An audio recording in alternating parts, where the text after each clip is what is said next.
हाय दोस्तों, नमस्कार।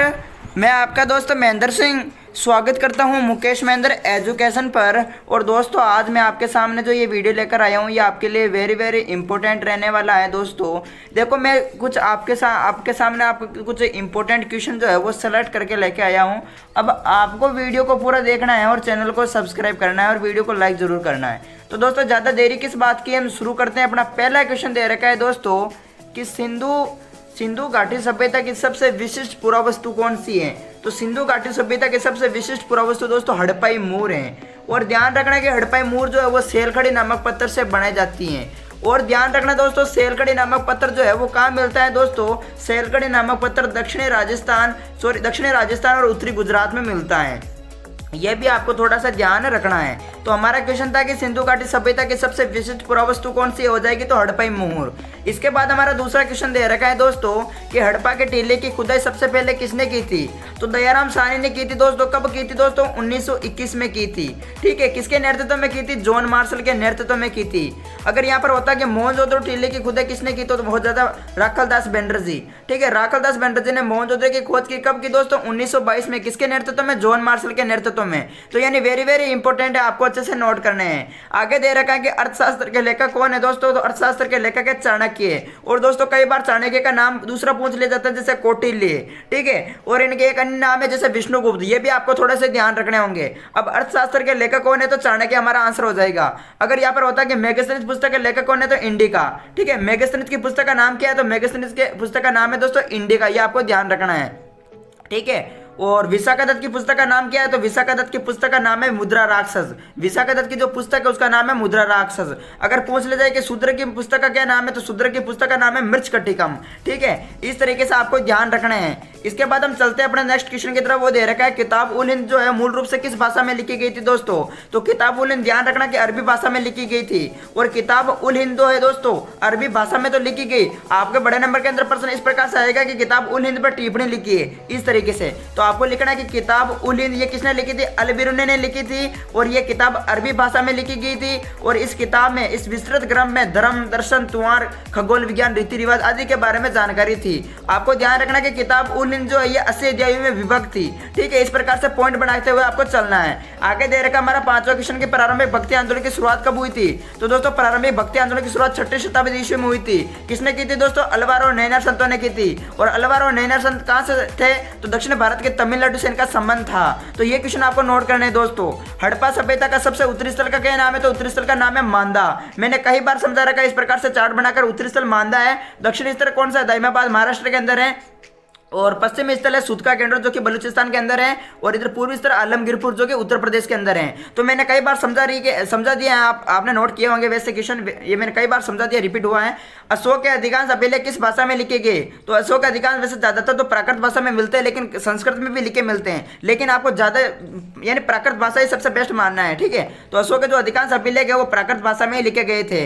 बात करते हैं अपने 8वें क्वेश्चन की तरफ। 8वां क्वेश्चन दे रखा है कि मौर्य साम्राज्य के 5 प्रमुख राजनीतिक केंद्रों का नाम बताओ। तो मौर्य साम्राज्य के 5 प्रमुख राजनीतिक केंद्र दोस्तों तोसली, जिसे धौली के नाम से भी जाना जाता है। ठीक है, धौली या तोसली एक नाम है, ध्यान रखना है। इसके बाद बात करते हैं उज्जैनी। इसके बाद बात करते हैं पाटलिपुत्र, तक्षशिला, स्वर्णगिरी। ये मौर्य साम्राज्य के है क्या दोस्तों 5 राजनीतिक केंद्र हैं, ये आपको नोट करना है। इसके बाद हमारा 9वां क्वेश्चन दे रखा है कि इब्न बतूता कहाँ का निवासी था।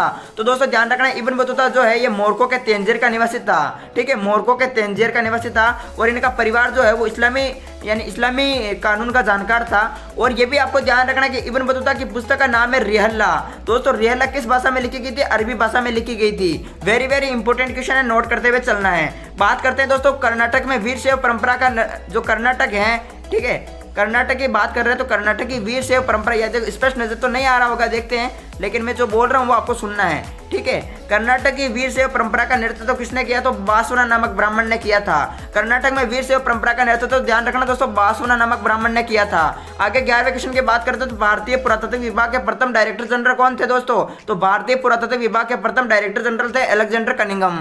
दोस्तों कब के थे, 1875 की बात है ये। 1875 के, यानी भारतीय पुरातत्व सर्वेक्षण विभाग के डायरेक्टर जनरल कहलाते हैं अलेक्जेंडर कनिंघम। अगर दोस्तों यहाँ पर होता 1944 में भारतीय पुरातत्व सर्वेक्षण के डायरेक्टर जनरल कौन थे, तो REM वेलर। और REM वेलर दोस्तों इनकी पुस्तक का नाम है my archaeological mission to India and Pakistan, जो कि 1976 में उधर थी। इसके बाद हम बात करते हैं अगर होता दोस्तों कि जॉन मार्शल हो जाता, कि जॉन मार्शल को क्या कहा जाता है, तो जॉन मार्शल को भी भारतीय पुरातत्व सर्वेक्षण का डायरेक्टर जनरल कहा जाता है, जॉन मार्शल को। ठीक है, तो 1924 की बात है, 1924 के अंदर कहा जाता है जॉन मार्शल को भारतीय पुरातत्व सर्वेक्षण का डायरेक्टर जनरल। आगे बात कर, जॉन मार्शल की एक पुस्तक का नाम भी है दोस्तों, ठीक है, Mohenjodaro and the Indus civilisation, वो भी आपको नोट करते हुए चलना है। प्रयाग प्रस्तुति के लेखक कौन है दोस्तों, तो प्रयाग प्रस्तुति के लेखक है हरिशैन। दोस्तों क्या है कि नोट तो अब करने का टाइम ही नहीं है हमारे पास, सिर्फ जो मैं बोल रहा हूँ उसको बार बार सुनिए दोस्तों, वीडियो को 2 या 3 बार देख लीजिए, अपने आप याद हो जाएगा दोस्तों। प्रयाग प्रस्तुति के लेखक का नाम है दोस्तों हरिशैन, और ध्यान रखना है हरिशैन जो है ये समुद्रगुप्त के दरबारी कवि थे। ठीक है, तो ये प्रमुख नोट करना है। और बात करते हैं दोस्तों, आगे दे रखा 13वां क्वेश्चन कि मोहम्मद बिन तुगलक ने इब्न बतूता को कहाँ का काजी नियुक्त किया था। इब्न बतूता को दोस्तों दिल्ली का काजी नियुक्त किया था। ठीक है, इसके बाद अल बिरूनी का जन्म कहाँ हुआ था दोस्तों, अल बिरूनी का जो जन्म है वो उज्बेकिस्तान के ख्वारिज़म में हुआ था 973 में। और ध्यान रखना कि उज्बेकिस्तान यानी ख्वारिज़म जो है ये शिक्षा के लिए प्रसिद्ध थी। अल बिरूनी ने अपने समय की सबसे बेहतर शिक्षा यही से प्राप्त की थी, ख्वारिज़म पर।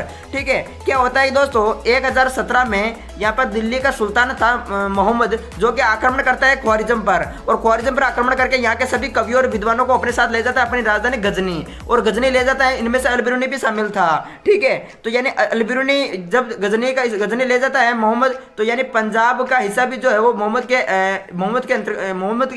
उस पर अधिकार कर लेता है। तो फिर इस प्रकार क्या है कि अल बिरूनी की भारत आने में रुचि बढ़ जाती है।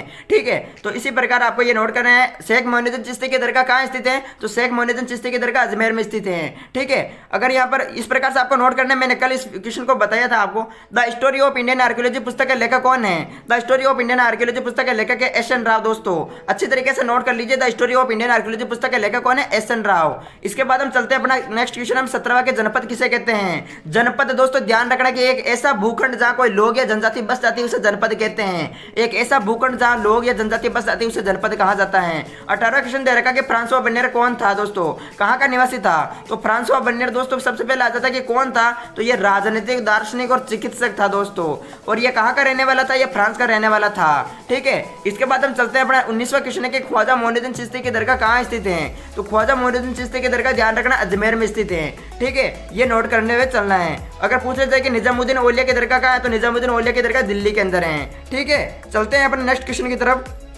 आगे दे रखा है दोस्तों, आगे अपना 20वां क्वेश्चन दे रखा है कि राजा शब्द का प्रयोग अक्सर किसके लिए किया जाता था। राजा शब्द का प्रयोग अक्सर दोस्तों शक्तिशाली जमींदारों के लिए किया जाता था। ठीक है, राजा शब्द का प्रयोग अक्सर शक्तिशाली जमींदारों के लिए किया जाता था। बहिर्विवाह से आप क्या समझते हैं, बहिर्विवाह के बारे में देखो जानना है कि अपने पुत्र पुत्रियों का विवाह अपने गोत्र से बाहर कर देना बहिर्विवाह पद्धति कहलाती है। ठीक है, बहिर्विवाह। अगर बात करते हैं अंतर्विवाह, तो अंतर्विवाह में क्या होता है, अंतर्विवाह क्या है, ऐसे विवाह जिसमें क्या होता है अपने पुत्र पुत्रियों का विवाह अपने गोत्र के अंदर ही कर दिया जाता है, तो उसे अंतर्विवाह कहा जाता है। ठीक है, एक पूछा जाता है बहुपति प्रथा, बहुपति प्रथा, बहु यानी बहुत अधिक यानी एक से अधिक, जब किसी स्त्री के एक से अधिक पति हो जाते हैं उसे बहुपति प्रथा कहते हैं। अगर यहाँ पर होता बहुपत्नी प्रथा, बताओ बहुपत्नी प्रथा किसे कहते हैं, बहुपत्नी, बहु यानी एक से अधिक, पत्नी, जब किसी पुरुष के एक से अधिक पत्नियां हो जाती है तो उसे बहुपत्नी प्रथा कहते हैं। तो ये क्वेश्चन आपको नोट करना है, और कुल मिलाकर 21 क्वेश्चन थे। कैसा लगा वीडियो सब कमेंट बॉक्स में बताएंगे, वीडियो को शेयर करना, चैनल को सब्सक्राइब करना। जय हिंद, जय भारत, वंदे मातरम। Thank you.